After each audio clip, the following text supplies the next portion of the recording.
Hello everyone, you're watching Physio Classroom channel, and in today's video we are going to learn a very simple rotational mobilization technique for the cervical spine which can be used by the physiotherapist to treat cervical PIVD patients. Now let's first understand the idea behind treating such patients with cervical rotation mobilization. Now the purpose of any exercise or mobilization technique in cervical PIVD is to increase the pressure in the intervertebral foramen, thereby pushing the disc back to its original location. Now what we are going to do in this rotational mobilization technique is, let's say for example, we are treating the C5-C6 PIVD patient, and when the patient starts rotating toward the side of the pain, let's say for example the right side, it is first the maximum rotation that takes place on the upper cervical spine, followed by the mid and the lower cervical spine region. Now the idea is to block or prevent the C6 vertebra from rotating on the right side and thereby causing excessive rotation of the C5 over the C6 and thereby reducing the intervertebral foraminal space, increasing the pressure and pushing the disc back to its original location. So now let's move on with the practical demonstration of the technique.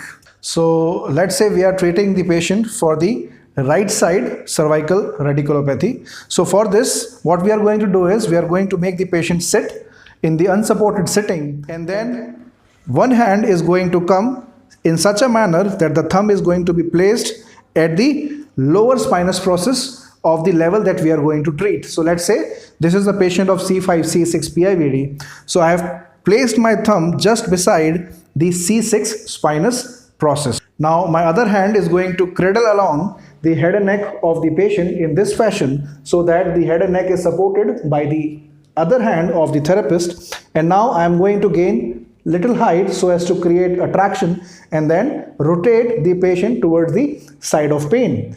Now at the end range of the available rotation, I am going to use my mobilizing thumb and push the C6 spinous process towards the side of rotation. So now what is interesting to remember here is that all the superior spinous processes have rotated towards the left, but I am rotating or mobilizing the C6 spinous process towards the right. So what it is doing is, it is increasing the C5-C6 rotation at the target level, thereby increasing the intraforaminal pressure and pushing the disc back into its original location. So now this pressure needs to be given only for a second, and then patient needs to be returned, and we can ask the patient about any discomfort, pain or any increase in symptoms. Now if the patient reports decrease in the pain symptoms after this rotational mobilization treatment, then we can continue this treatment for around 9 to 10 more repetitions, and every time the intention is going to be to increase the rotational range towards the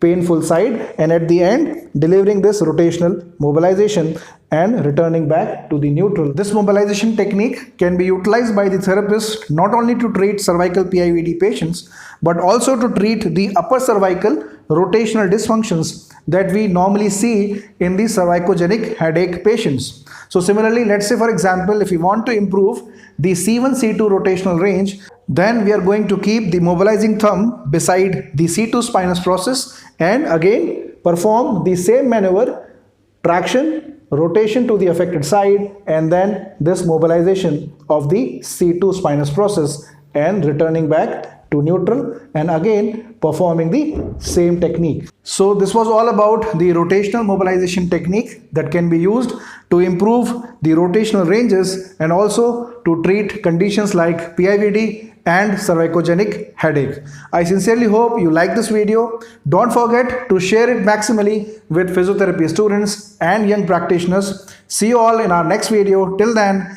keep learning, keep sharing and stay connected.